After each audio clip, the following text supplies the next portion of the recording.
అందరు సంతోషంగా ఉన్నారా? దేవునికి స్తోత్రం.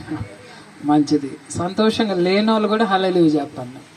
ఏదైనా సరే ఏం చేయాలంట? హల్లెలూయా అనేది అలవాటు మనందరికీ కదా. మంచిది. ప్రియ దేవుని బిడ్డలారా, దేవుని యొక్క వాక్యాన్ని మనం ధ్యానించుకునే ముందుగా రాత్రి వేళ 127వ కీర్తనని మనం మొదటి వచనాన్ని మనం ఏం చేసామంట గుర్తు చేసుకుంటూ వచ్చాం కదా. దేవునికి స్తోత్రం. మీరందరూ కూడా చాలా చక్కగా పాటలు పాడుతున్నారు. ప్రభు చిత్తం అయితే ఈసారి మీరు ఆహ్వానిస్తే ఈ ఊరోళ్ళు వచ్చే నెల కూడా వస్తాం, 2 రోజులు మీరు పిలిస్తే. అయితే ఈసారి మంచి సంగీతం అన్నది తెస్తా మీ కొరకు. దేవునికి స్తోత్రం.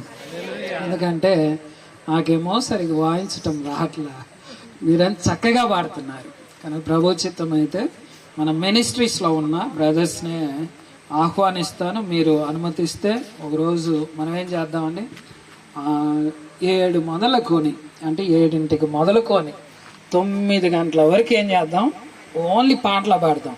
దేవునికి స్తోత్రం చెల్లిద్దాం. 2 గంటలు సరిపోతుందా? ఒక అరగంట వాక్యం విందాం. రైట్? మీరు సిద్ధంగా ఉండండి, ప్రార్థన చేయండి. సహోదరులు అంటే అనిల్ బాబు గారికి తెలియపరుస్తాం ఒక రోజు ఎప్పుడో. కనుక మీరు రెడీగా ఉండాలి, పాటలన్నీ కూడా రెడీగా ఉండాలి. మిమ్మల్ని మీ ఆశను ఏం చేయకూడదు, భంగం చేయకూడదు నేను. కనుక వాయిద్యములు ఈసారి వాయించేవారిని మీ మధ్యకి తీసుకొని వస్తాం. చక్కగా ప్రభువును స్తుతిద్దాం. ఎందుకంటే ఒక ఆయన అన్నారంట, పాస్టర్ గారు, ఈ లోకం విడిచి వెళ్ళిన తర్వాత ఓన్లీ వర్షిప్ ఉంటుందంట. ఏముంటుంది? వర్షిప్ మాత్రమే ఉంటుందంట. ఎక్కడ? పరలోకంలో. పరిశుద్ధుడు పరిశుద్ధుడు పరిశుద్ధుడు పరిశుద్ధుడని గాన ప్రతిగానాలు. బహుశా ఆ గానాలు ప్రతిగానాలు ఏంటో నాకు తెలియదు, కానీ తెలిసిన వారు ఎవరన్నా ఉంటే అడగండి, ఆ గానాలు ఏంటో చెప్తా ఉంటారు. కనుక worship is good for Christians. అయితే ఆరాధన అంటే ఇది మాత్రమే కాదు, ప్రారంభ ప్రార్థన మొదలుకొని చివరి ఆశీర్వాదం ఇచ్చేంత వరకు కూడా ఆరాధన క్రమం అన్నమాట. కనుక ఇది మాత్రమే ఆరాధన అనుకోకండి, ఆరాధనలో ఒక పార్ట్ అన్నమాట. ఇది ఆరాధనలో ఒక అంశం, పార్ట్గా మనం గ్రహించాలని ప్రభుపేట మనవి. రాత్రి వాక్యం అందరికి అర్థమైందో చేతులు ఎత్తండి. అర్థమైందా? రాత్రి వచ్చిన వాళ్ళు రాత్రి వాక్యం అర్థమైందంటే ఒక చెయ్యి ఎత్తండి, ఒక చెయ్యాలి. రైట్? అంటే మిగతా వాళ్ళు రాలేదు లేదా అర్థం కాలేదని అర్థం. అర్థం కాని వారికి అర్థమయ్యేటట్లుగా చెప్పటానికి నా వంతుగా నేనైతే ప్రయాసపడుతున్నాను. మీరు కూడా విని జాగ్రత్తగా నేర్చుకుని అటు రీతిగా జీవించటానికి మీరు కూడా పాటు పడాలని ప్రభుపేట మనవి చేస్తున్నాను. పరిశుద్ధ గ్రంథమైన బైబిల్లో నుంచి మనం కుటుంబ వ్యవస్థను గురించి మనం మాట్లాడుకుంటున్నాం. అయితే నిన్నటి దినాన 2 వాక్యాలు మాత్రమే జ్ఞాపకం చేశాను. మొదటిది ఏంటంట, ప్రొవర్బ్స్, సామెతల గ్రంథం 22వ అధ్యాయము 6వ వచనం. నిన్న చెప్పాను కదా. మొదటిగైనా 127 కీర్తన, యెహోవా ఇల్లు కట్టించని ఎడల కట్టువాని ప్రయాసము వ్యర్థమే. యెహోవా ఏ ఇల్లు కట్టించాలంటుంది వాక్యము? కుటుంబం అనే వ్యవస్థ అనేది, ఇల్లు అనేది కట్టబడాలని మనం నేర్చుకుంటూ వచ్చాం. ఆ కుటుంబంలో 3 ఉంటారు ప్రాముఖ్యంగా. ఒకరు యజమానుడు అనబడుతున్న భర్త, 2 యజమానురాలు అనబడుతున్న భార్య. వారిని దేవుడు ప్రేమించి ఒలీవ మొక్కల వలె వారి బల్ల చుట్టూ దీవించి ఆశీర్వదించటానికి సంతానాన్ని అనుగ్రహిస్తూ ఉంటారు. 3 పిల్లలు అన్నమాట. ఈ 3 పిల్లల తర్వాత ఇంకెవరైనా సరే వృద్ధులు అవటం అనేది జరుగుద్ది. ప్రధానంగా అయితే 3 ఉంటారు. ఈ 3 మధ్య ఒక బంధం ఏర్పడాలి. ఆ బంధం ఏం బంధం అని చెప్పుకుంటూ వచ్చాం? ప్రేమ అనే బంధం ఏర్పడాలని మనం రాత్రి వేళ నేర్చుకుంటూ వచ్చాం. ఈ రాత్రి వేళ కూడా 2 మధ్య ఒక బంధాన్ని గురించి మనం మాట్లాడుకుందాం. రాత్రి తల్లిదండ్రుల యొక్క బాధ్యత ఏంటో వాక్యము మనకి గుర్తు చేస్తూ వచ్చాడు పరిశుద్ధాత్మ దేవుడు. ఏమని గుర్తు చేశాడు తల్లిదండ్రుల కంటే? ఈ సామెతల గ్రంథం 22:6 వచనాలు చదువుకుంటే, బాలుడు నడవలసిన త్రోవను వానికి నేర్పడి, పెద్దవాడైన తర్వాత దాని నుంచి తొలగిపోడని రాత్రి వేళ మనం నేర్చుకుంటూ వచ్చాం. అది తల్లిదండ్రులకి దేవుడిచ్చిన గొప్ప బాధ్యత. ఒకటి. రెండోది, ఎఫెసీయులకు రాసిన పత్రిక 6వ అధ్యాయం నుంచి మనం ఒక వచనాన్ని కూడా గుర్తు చేశాం. తల్లిదండ్రులారా, మీ పిల్లలకు కోపం రేపక వారిని ప్రభు యొక్క శిక్షలోను ప్రభు యొక్క బోధలోను వారికి నేర్పండి, వారిని అలాగ పెంచమని దేవుడు తల్లిదండ్రుల మీద ఒక భారభరితమైన గొప్ప బాధ్యతను మనకు అప్పగిస్తూ వచ్చారు. ఈ రాత్రి వేళ భార్యాభర్తల మధ్య ఉండవలసిన బంధాన్ని గురించి నేను మాట్లాడటానికి ఇష్టపడుతున్నాను. తల్లిదండ్రుల యొక్క బాధ్యతలు ఇంకా చాలా ఉన్నాయి, కానీ మరొక రోజున మనం నేర్చుకోవటానికి, లేదా మీ సంఘాలకు వెళ్ళి ఒకవేళ దైవజనుడు ఉంటే ఆయన అడిగి తెలుసుకోవటానికి ఏం చేయాలి? మనవంతుగా ప్రయత్నం చేయాలి. ప్రయత్నం ఏం చేయాలి. ప్రయత్నం చేయకపోతే బాగోదు. రైట్? బాగా అర్థం చేసుకోండి. మనం అడిగితేనే దైవజనులు చెప్తారు. మనకి ఏ ఆహారం ఇష్టమైంది అడిగితే దైవజనుల ఆహారము మనకు వడ్డించటానికి సిద్ధంగా ఉంటారంట. దేవునికి స్తోత్రం చెల్లిద్దామా? మంచిది ప్రియ దేవుని బిడ్డలారా, నా వాయిస్ మీకు క్లారిటీ లేకపోయినా అర్థమయ్యేటట్లుగా మీరే అనువదించుకోవాలి, మార్చుకోవాలన్నమాట. అది మీ బాధ్యతే. దేవునికి స్తోత్రం. కనుక భార్యాభర్తల మధ్య ఉన్న బంధము చాలా గొప్పది. అది ప్రేమ చాలా గొప్పది. దానిని మనం వివరించలేము. కానీ వ్యక్తిగతంగా ఎవరైనా కపుల్స్ని అడిగితే వ్యక్తిగతంగా వారి అనుభవాలు మనకి చెప్తూ వస్తూ ఉంటారు. కొన్ని చెప్పేవి, కొన్ని చెప్పనివి వారు అనుభవిస్తూ ఉంటారు. చెప్పేవి ఇతరులు కూడా విని భార్యాభర్తలుగా మనం అలా జీవించటానికి ఏం చేయాలంట? ప్రయత్నం చేయాలని ప్రభుపేట మనవి. సాధారణంగా వీరి మధ్య ఉన్న బంధము చాలా విషయాలు మనం నేర్చుకుంటూ రావచ్చు. ప్రత్యేకించి భర్త యొక్క రెస్పాన్సిబిలిటీస్ ఏంటో ముందుగా గుర్తు చేస్తాను. అంటే భర్త యొక్క బాధ్యత. భర్త అంటే నిన్న మనం గుర్తు చేశాను 2 మాటలు. భర్త అంటే ఏంటి అర్థం అంటే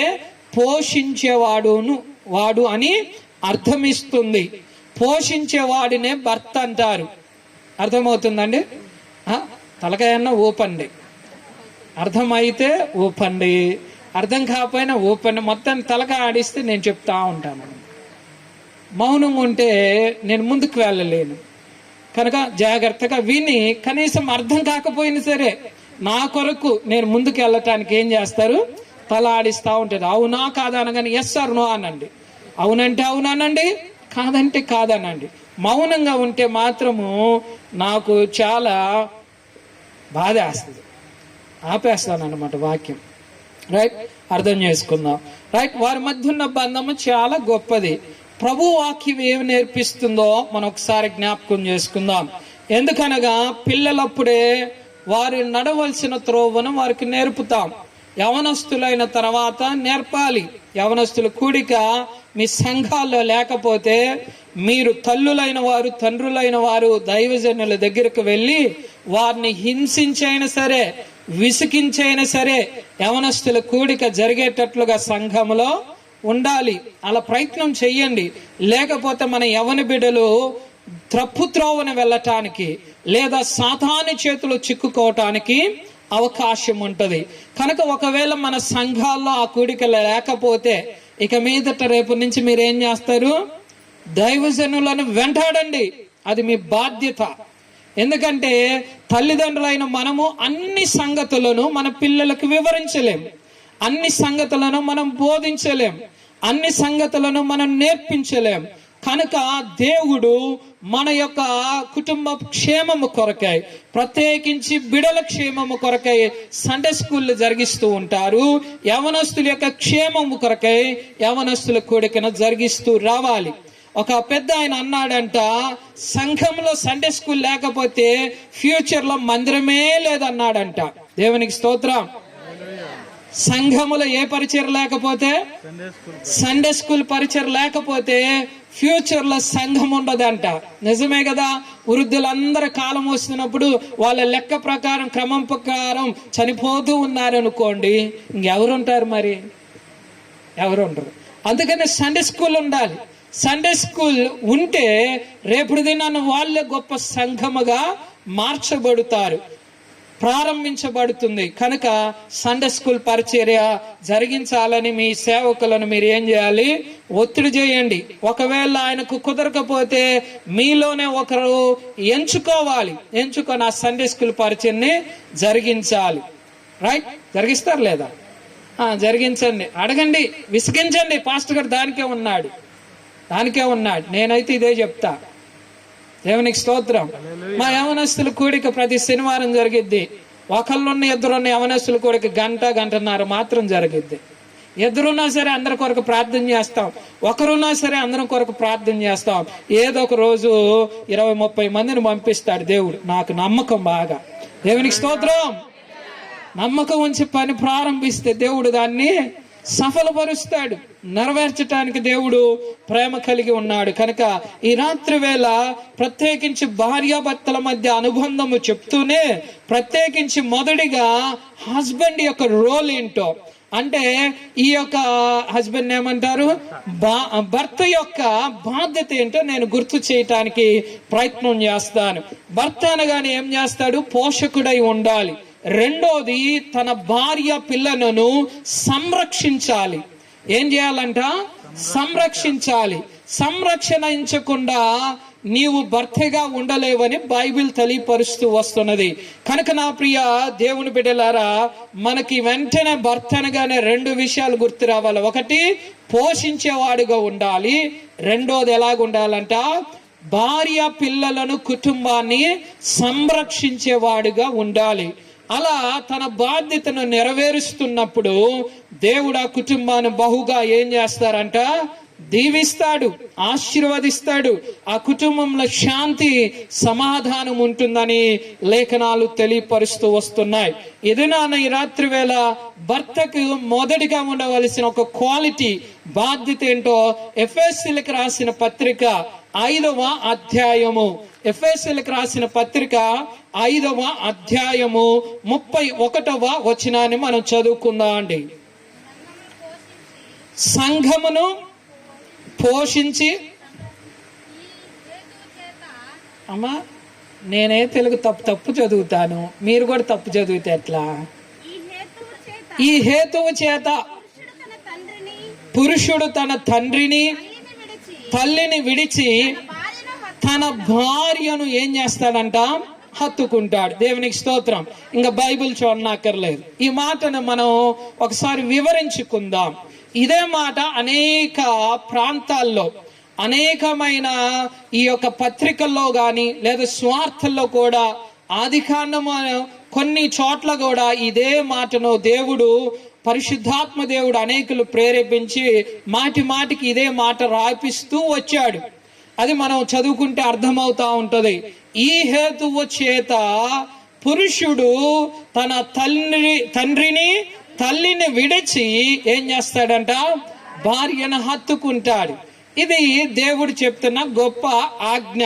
కనుక వివాహము జరుగుతున్నప్పుడు భర్తకి ఇదే చెప్తాడు. అబ్బాయ్, వాక్యము చెప్తుంది, భర్త నీ భార్యను ఎలాగా ప్రేమించాలంటే హత్తుకోవాలయ్యా అంటాడు.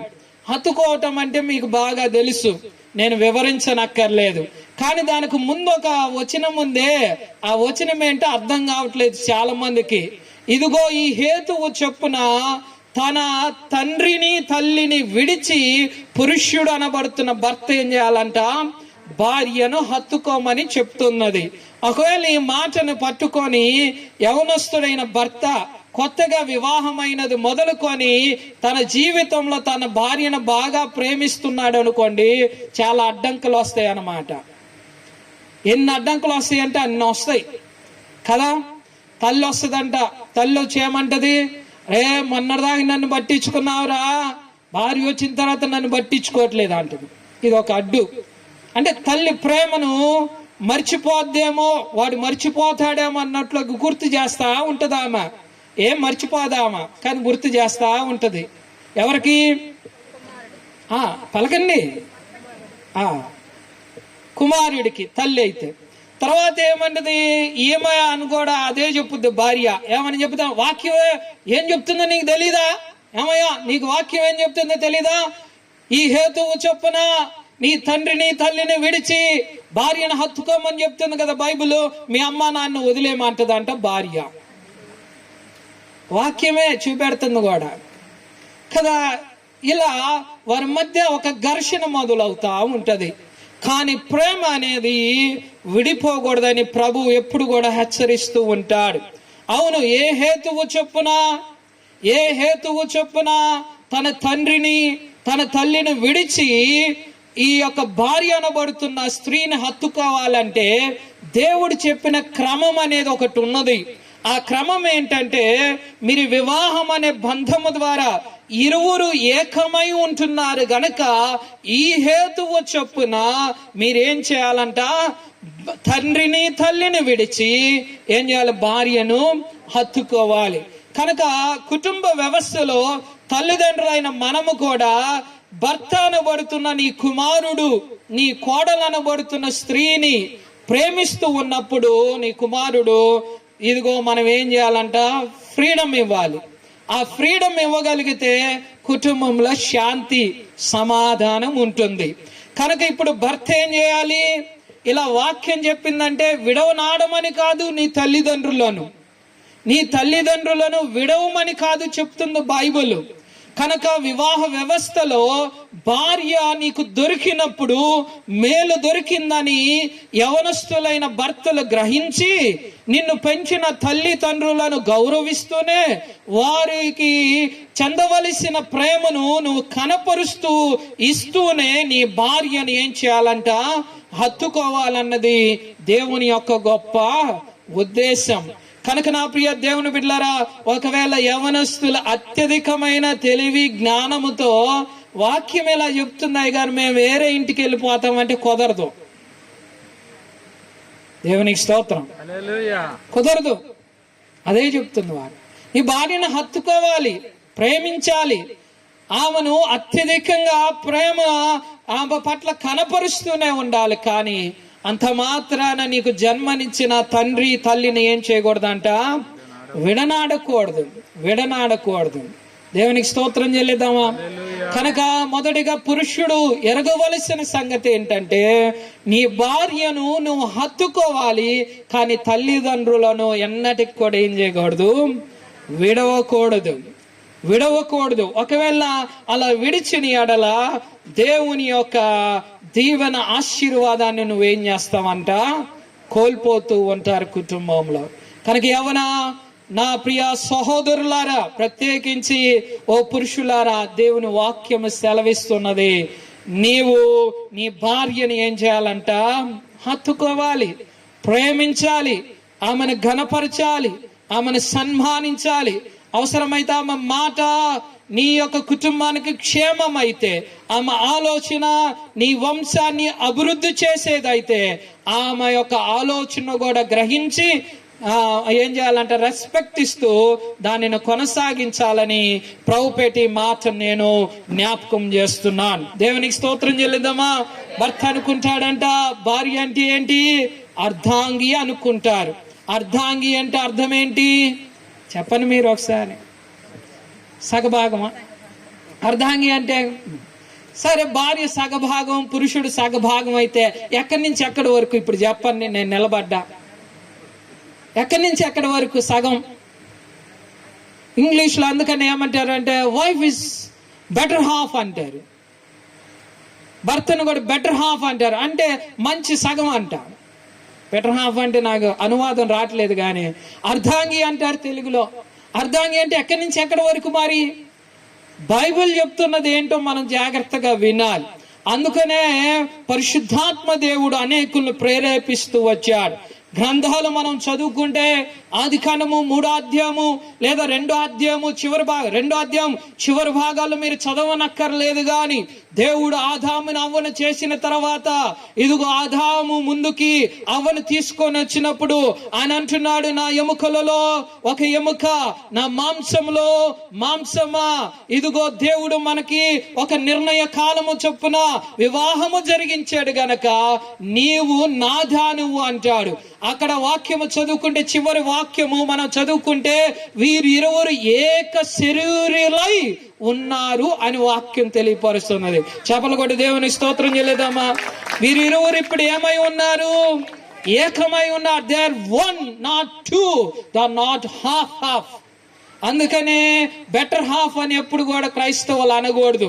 లేదా క్రైస్తవులు స్త్రీ గాని పురుషుడు గాని భార్యను భర్తను అర్ధాంగి అని పిలవకూడదు, కానీ వీఆర్ వన్ ఇన్ క్రైస్ట్ అని చెప్పాలి.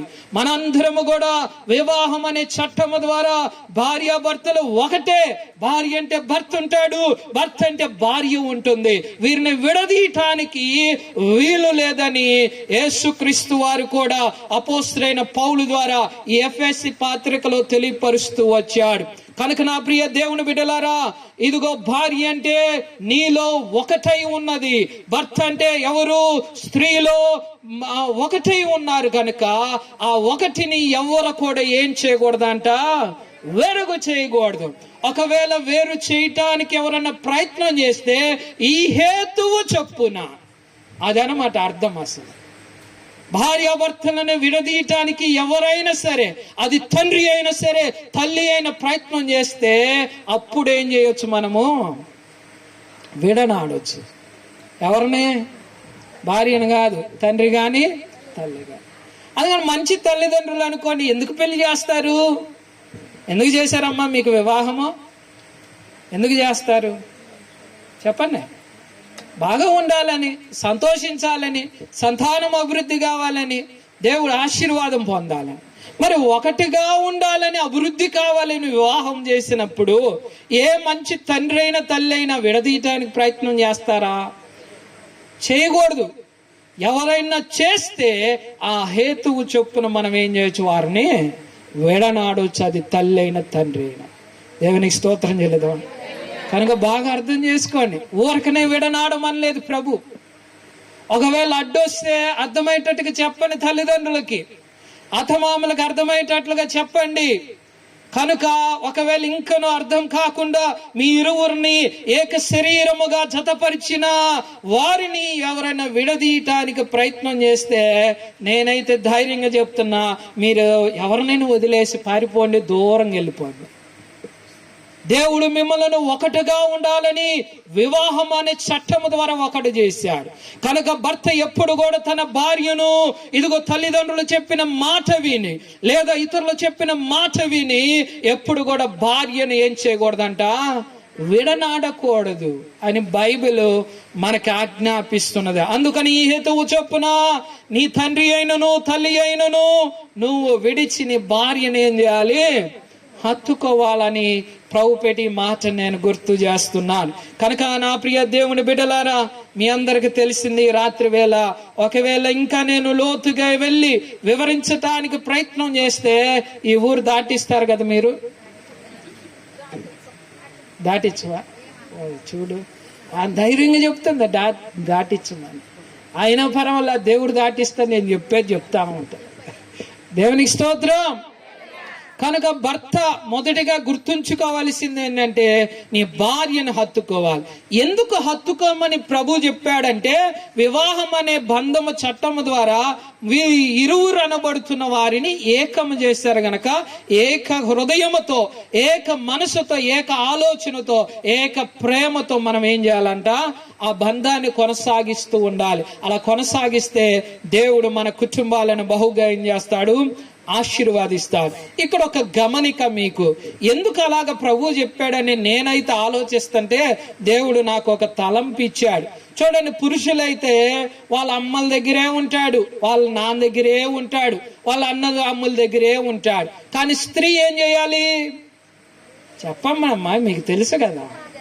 స్త్రీ ఏం చేయాలి? తండ్రిని వదిలేయాలి, తల్లిని వదిలేయాలి, అన్నదమ్ములను వదిలేయాలి, అక్క చెల్లెలను వదిలేయాలి, అందరిని విడిచిపెట్టి తన భర్తకు లోబడి, తన కుటుంబానికి లోబడి ఏం చేస్తుందంట? కొత్త ఇంటికి వస్తున్నది. కనుక ఆ ఇంటికి వచ్చినప్పుడు భర్త చనువుగా ఉండటానికి అవకాశం ఉంటుంది. కనుక భర్త మాత్రమే తనను ఆదరించగలుగుతాడు దగ్గరగా. కనుకనే భార్యను ఏం చేయాలంట? భర్త హత్తుకోవాలి. కొన్ని విషయాలు నీతోనే పంచుకుంటది, కానీ ఎవరితో పంచుకోలేని పరిస్థితి. నువ్వు గనక ప్రేమను కనపరుస్తూ హత్తుకోగలిగితే ఆమె నీ దగ్గరకు వచ్చి అన్ని చెప్పుకొని తన గుండెలో ఉన్న భారం అంతటిని తొలగించుకొని నిన్ను నీ కుటుంబస్తులను ప్రేమించటానికి ఆమె సిద్ధంగా ఉంటదంట. దేవునికి స్తోత్రం చెల్లిద్దామా? కనుక నా ప్రియ పురుషులారా, ప్రత్యేకించి జ్ఞాపకం చేసుకోండి, ఒకవేళ తల్లి ప్రేమతో ఏమంటదంటే విడదీయాలి అని కాదు. ఆమె యొక్క ప్రేమ ఏం చేస్తుందంటే, ఒకవేళ కొత్త కోడల్ని ఎక్కువ ప్రేమించి నన్ను మర్చిపోతాడేమో. కానీ ఎవరు మర్చిపోరు. ఒక ఏం కాంప్లెక్స్ అది, ఏదో అంటారు కదా, భయం. మనం ఒకలాంటి భయం తల్లికి తండ్రికి. ఇంకెప్పుడు ఆ అమ్మాయి చుట్టే తిరుగుతాడు. అయ్య గారు మా మాట వినట్లేదు. ఆయన చుట్టూ తిరగటానికి అమ్మాయిని చేసింది అసలు. దేవుని స్తోత్రం చెల్లిదాం. ఈరోజు ఏంటండి, ఆయన పురుషులు అనుకుంటారు కోపంతో, చాలా మంది ఇంగ్లీష్ వాళ్ళు అయితే హీఈస్ అ ఫెమినిస్ట్ అంటారు. అంటే స్త్రీవాద తత్వం అనుకుంటా ఈయనకి ఎక్కువ అంటారు. కాదు, బైబిల్ చెప్తుంది, చట్టం చెప్తుంది. కనుక ఇక మీదట నీ భార్యను ఏం చేయాలి? నీవు పురుషుడు అనేవాడు అంటే భర్త అనేవాడు హత్తుకోవాలి. హత్తుకొని ప్రేమను కనపరచాలి. ఎందుకనగా తనకున్న సమస్తాన్ని విడిచిపెట్టి నీవే లైఫ్ అనుకొని, నీవే జీవం అనుకొని, నీవే నాకు అన్ని అనుకొని వస్తుంది గనక ఆమెకి ఏ కొరత లేకుండా ఏ ప్రేమ విడిచి వచ్చినదో ఆ ప్రేమను నువ్వు ఏం చేయాలంట? పంచాలన్నది దేవుని యొక్క ఉద్దేశం. అందుకనే ఆదాంతో అన్నాడు, నీ భార్య అవ్వను ఏం చేయాలి? నువ్వు హత్తుకో. భార్యలను హత్తుకోండి. హత్తుకోగలిగితే అత్యధికమైన ఆశీర్వాదం నీ కుటుంబంలో ఉంటుంది. దేవునికి స్తోత్రం చెల్లిద్దామా? ఇంకొన్ని టిప్స్ చెప్తాను భార్యను ఎట్లా ప్రేమించాలో. ఇవి నాకు తెలియదు, బైబిల్ చదివితే బాగా అర్థమవుతా ఉన్నాయి. అప్పుడప్పుడు మా నాన్నగారు కూడా నాకు నేర్పాడు. కొన్ని పెద్దలు నేర్పుతారు కదా, నీ తల్లిదండ్రులు మీకు నేర్పారు నాకు తెలియదు, కానీ మా నాన్న అయితే చాలా నేర్పాను నాకు. అబ్బాయి, ఎప్పుడైనా కోపం వస్తే ఇంట్లో ఉన్న మాకు బజార్కి వెళ్ళి చక్కగా టిఫిన్ చేసిరా, టిఫిన్ చేసిన సంగతి ఇంట్లో చెప్పమాకన్నా అంటాడు. దేవునికి స్తోత్రం. మరి కడుపు కాల్చుకుంటే మనం పని చేయలేం కదా, పని చేయకపోతే సంపాదన రాదు కదా, సంపాదన రాకపోతే భార్య బిడ్డలను సుఖపెట్టలేం కదా, వారికి కావలసినవి అందించలేం కదా. అందుకనే మనం తెలివిగా ఉండాలంట. దేవునికి స్తోత్రం. మరి అయ్యా, పురుషులకైతే ఇలాంటి మంచి టిప్ చెప్పావు, భార్యలకి ఏమన్నా టిప్ చెప్తా అంటే ఉంటది. ఏం లేదు, మా నాన్నగారికి చెప్తాడు, అమ్మా అన్నవన్న మాకు వాడే వండుకుంటాడు అంటాడు. దేవునికి స్తోత్రం. ఇవి మీ నిద్ర పోకుండా చెప్పేటానికే మాటలు. వాక్యం మాత్రం చాలా జాగ్రత్తగా విన్నాం. దేవునికి స్తోత్రం చేయలేదవా?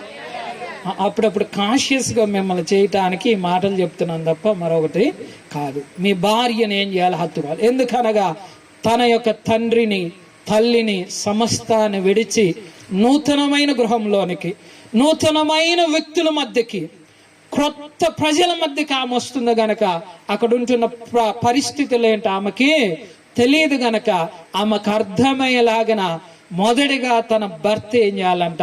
ప్రేమించిన వాడై ఆమెకు అర్థమయ్యేలాగన అన్నిటినీ భరిస్తూ వివరిస్తూ తన భార్యను ఏం చేయాలి? హత్తుకోవాలి. అలా ఉండగలిగితే ఆ కుటుంబంలో శాంతి, సమాధానము, గొప్ప ఆశీర్వాదము దొరుకుతున్నది. ఒకవేళ చూడండి ప్రియ దేవుని బిడ్డలారా, భార్యను మనం సరిగ్గా ప్రేమించకపోతే చాలా అనర్థాలు జరుగుతాయి కుటుంబంలో. చాలా ఏం జరుగుతాయంట? అనర్థాలు. చాలా అర్థాలు మారిపోతాయి, లేదా పరిస్థితులు మారిపోతాయి. కనుక ప్రేమించాలని పురుషులకు దేవుడు ఆజ్ఞాపిస్తూ వస్తున్నాడు. ఎలా ప్రేమించాలో తెలుసా? ఇంకా వివరిస్తూ వచ్చాడు అపోస్తలుడైన పౌలు కొన్ని పత్రికల్లో. ఎలా ప్రేమించాలంటే, క్రీస్తు ఎలాగైతే పాపునైన నిన్ను నన్ను ప్రేమించాడో అదే విధంగా నీ భార్యను ఏం చేయాలంట? ప్రేమించాలి. ఇదిగో క్రీస్తు మనలను ప్రేమించాడు. ఎలాంటి స్థితిలో ఉన్నప్పుడు ప్రేమించాడంటే, మనం ఇంకనూ పాపులమై ఉండగా, నేరము చేస్తుండగా, తప్పిదములు చేస్తుండగా, దేవుని మాట వినకుండా లోబడకుండా మన ఇష్టానుసారంగా ప్రవర్తిస్తున్నా సరే దేవుడు అత్యధికమైన ప్రేమను మన పట్ల కనపరిచాడు. అది ఎలా రుజువు చేసుకున్నాడంటే, ఇదిగో 2025 సంవత్సరాల క్రితము ఇదిగో యెరూషలేము అనే ప్రాంతము, బెత్లెహేము అనే గ్రామంలో కన్యక గర్భాన జన్మించిన వాడై 33 సంవత్సరాలు జీవించి నీ పాప విమోచన కొరకై, నీ యొక్క పాప రక్షణ కొరకై కలువరి శిలువలో 3 మేకల చేత వేలాడబడి ఆయన తన ప్రాణాన్ని ఏం చేశాడంట? అప్పగించాడు. తన రక్తాన్ని కార్చాడు. ప్రియ దేవుని బిడ్డలారా, అంతగా దేవుడు నిన్ను నన్ను ప్రేమిస్తున్నప్పుడు దేవుడు నీకు ఇచ్చిన భార్యను అదే విధంగా ప్రేమించమని చెప్తున్నాడు. చప్పలు కూడా దేవునికి స్తోత్రం చెల్లిద్దామా? చిన్న చిన్న పొరపాట్లు చేస్తే క్షమించాలి భార్యని. భర్త ఎప్పుడైతే భార్యని క్షమిస్తాడో భర్త ఆ భార్య ప్రేమను గొప్పగా సంపాదిస్తాడు. దేవునికి స్తోత్రం చెల్లిద్దామా? ఒక ఉదాహరణ చెప్తాను, మీరు ఏమనుకోపోతే. చెప్పమంటారా? చినుకులేం పడట్లా. Very good. మీరు కాన్షియస్గా బాగా జాగ్రత్తగా.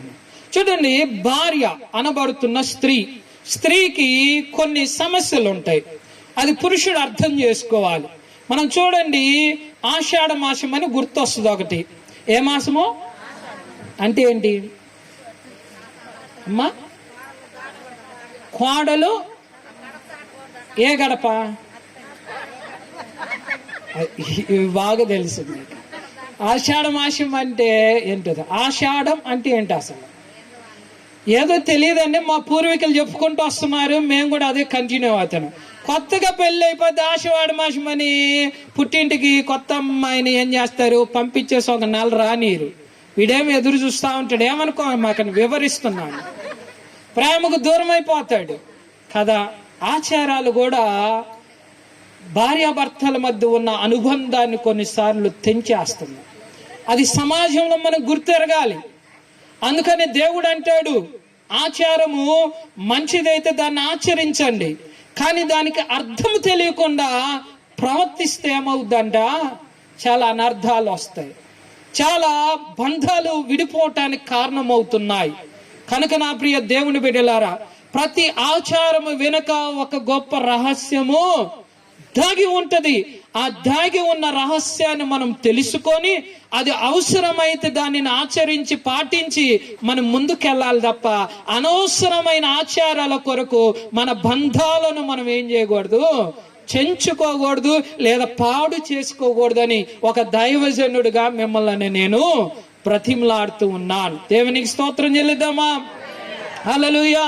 కనుక ఎక్కువగా క్రైస్తవులైన మనకి అసలు ఆచారాలతో పనేం లేదండి. ఏ రోజైనా మనం ఎక్కడికైనా వెళ్ళవచ్చు, రావచ్చు. దేవునికి స్తోత్రం చెల్లిస్తారా? కనుక సమస్యలు అక్కడ మొదలైతే ఈ నెలపాటు ఏం చేస్తాడంటే, ఇంట్లో అన్నం తింటాడంటే కాదు కొన్ని దినాలే తింటాడు. స్నేహం అని చెప్పి బయటికి వెళ్ళిపోతాడు.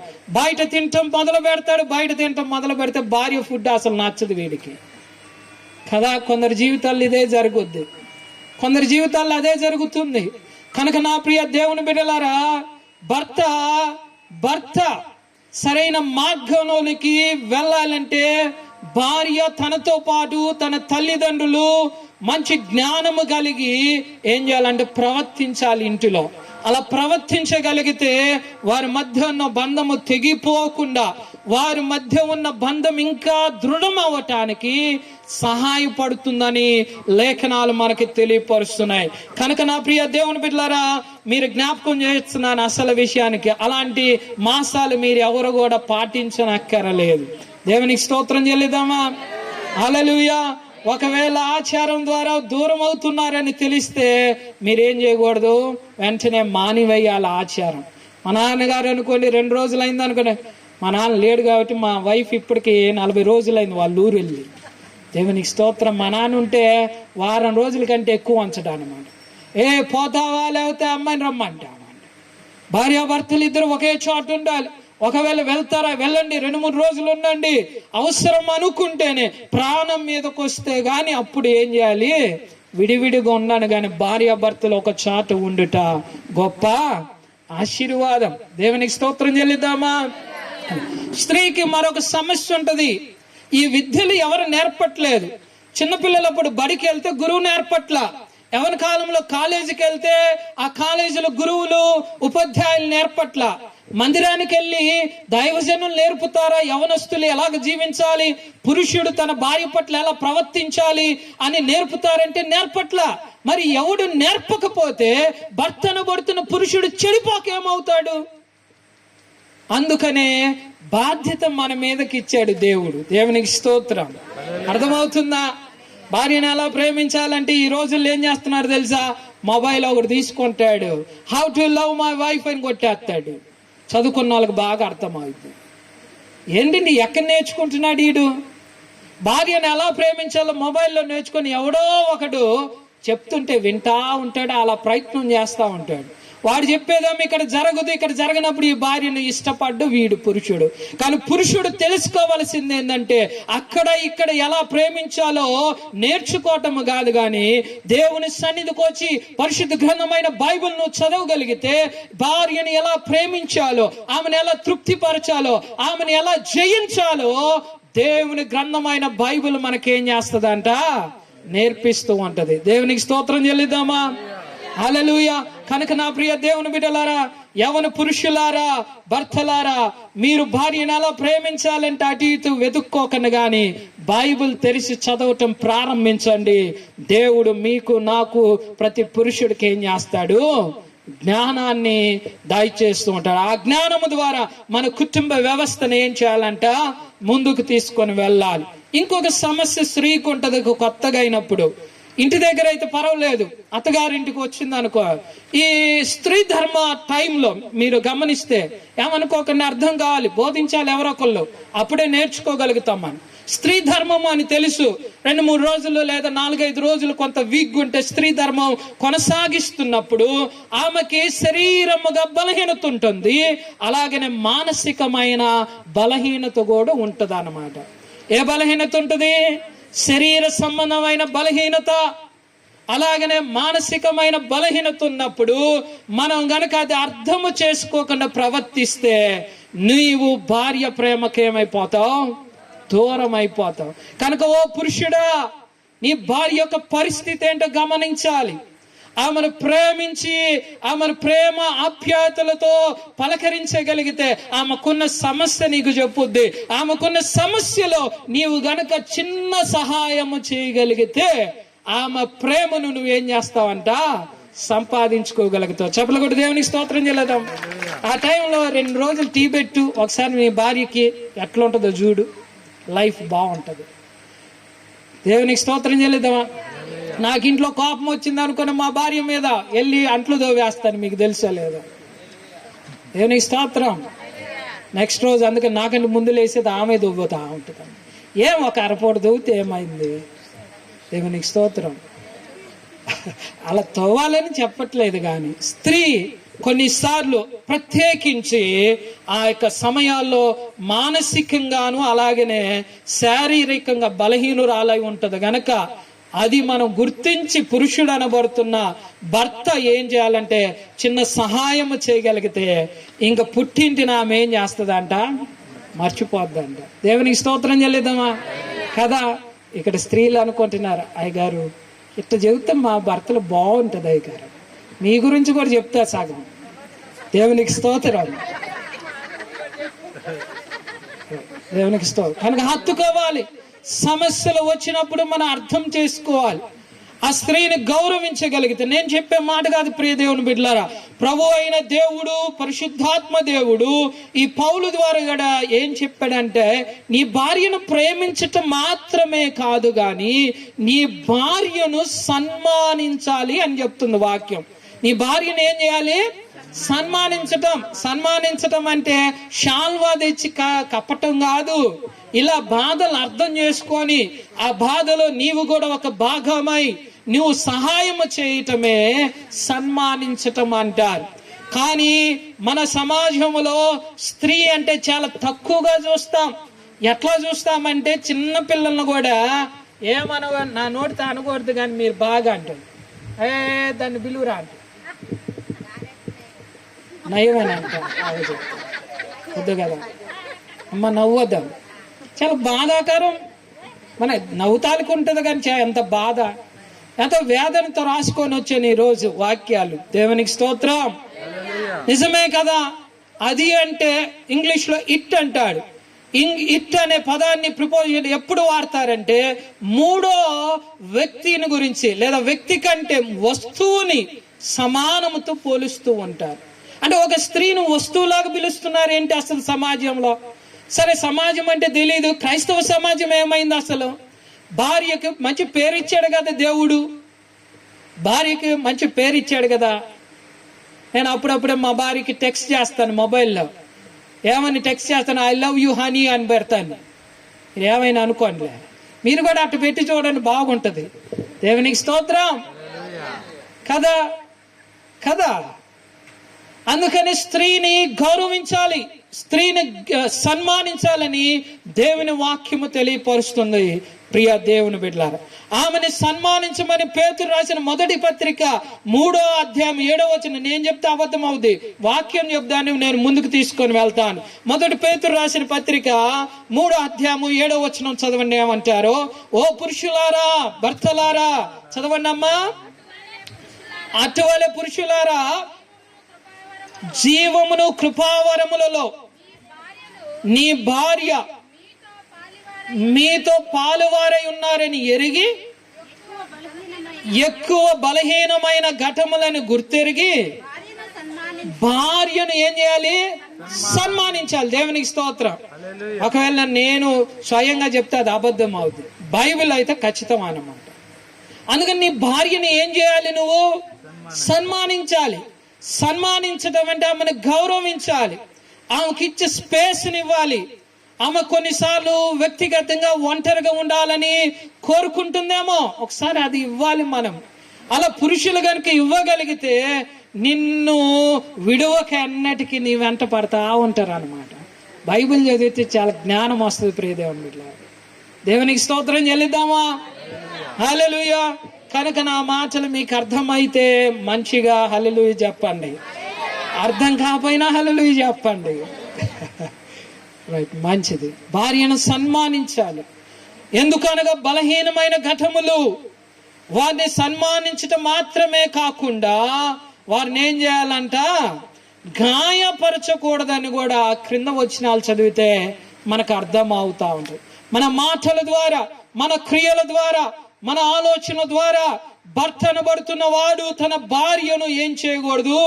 అవమానపరచకూడదు, ఆయన మాటల ద్వారా గాయపరచకూడదని లేఖనాలు తెలియపరుస్తున్నాయి. కనుక ఓ పురుషులారా, దేవుడిస్తున్న ఆజ్ఞలను గుర్తెరగవా?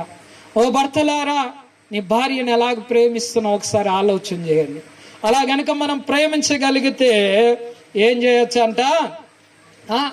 ఈ లోకాన్నే మనం జయించవచ్చు అంట. భార్యని జయిస్తే చాలండి, లోకం మొత్తం మనం జయించినట్టే. దేవునికి స్తోత్రం చెల్లిద్దామా? భార్యను జయించాలంటే, భార్య ప్రేమను నువ్వు అనుభవించాలంటే ప్రభు చెప్పిన ఆజ్ఞ ప్రకారం ఏం చేయాలి? మనము జీవించాలి. అలా జీవించలేకపోతే ఓ పురుషులారా, నేను ప్రభు పేట మిమ్మల్ని అందరం కూడా చేతులెత్తి మొక్కుతున్నాను లేదా దండం పెడుతున్నాను. ఏంటంటే వాక్యం చదవండి. పెళ్ళైన వారు వాక్యం చదవండి ఎక్కువగా.